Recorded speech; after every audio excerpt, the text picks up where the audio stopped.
Hello, this is Charting Man Dan of TheChartGuys, where we teach the little guy and girl how to utilize charts to manage their own trades and investments. What do I mean by the little guy and girl?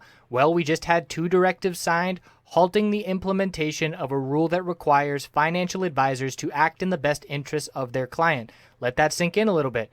The big wigs on Wall Street can play with your retirement and hard-earned money without your best interests at heart.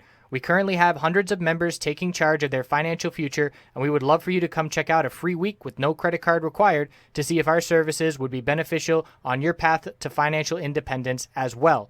What we offer, we have a separate course of over 5 hours in length on when to enter and exit positions. And in terms of what we do daily, we have nightly videos, key levels updated each morning before the bell, 2.5 hours of live daily webcam coverage in the morning and in the afternoon, and over 7 hours of educational videos. All of these links can be found in the description of this video. Come check us out. Thanks for watching. Let's get on to the technical analysis.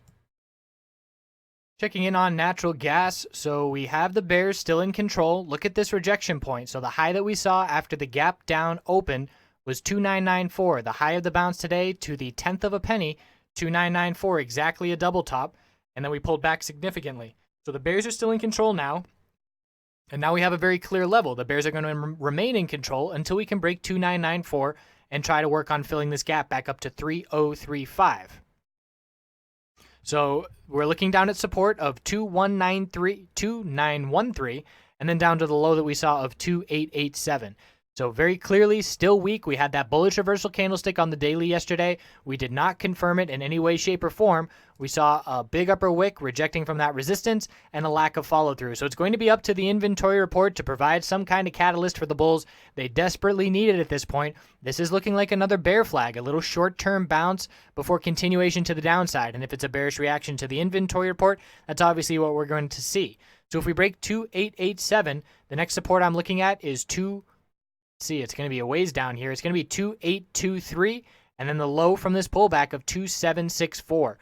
So bears in control. The bulls need a catalyst in a bullish reaction to break 2994 and look to 3005 as the next resistance level. That $3 psychological, it acted as a little double bottom. We gapped down below it. Now it's going to be resistance. So there's all kinds of resistance levels we can look at if we do get a bullish reaction.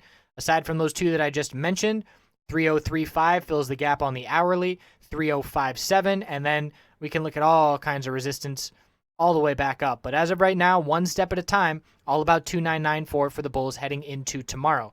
Looking at UNG on the daily time frame, same thing, a gap up open, a weak bounce, and the potential for a bear flag if we can't get over these exponential daily resistances. And if we can't break the high of Monday of 750, we're going to see further weakness. So support is down at 725, and on the weekly time frame, if 725 were to break, we're looking down at 720 and 685 to maintain the longer-term higher-low pattern. If we break 685, if we break the lows from November, this uptrend in all of 2016 is pretty much shot. So looking at the natural gas daily time frame to see that same level there, that's the level down at 2764. And checking it out on the weekly time frame for a little bit more condensed version, we can see if we break that level, we get back tons of progress from this bounce in 2016, and that breaks the higher low pattern. So it is a pretty important day tomorrow, at least to try and get the bulls to turn things around here. And if they cannot, all about 2764 support in the long term. So we'll see what tomorrow brings with that inventory report. We'll check back in after that report settles down, and I will see you then. Thanks for watching.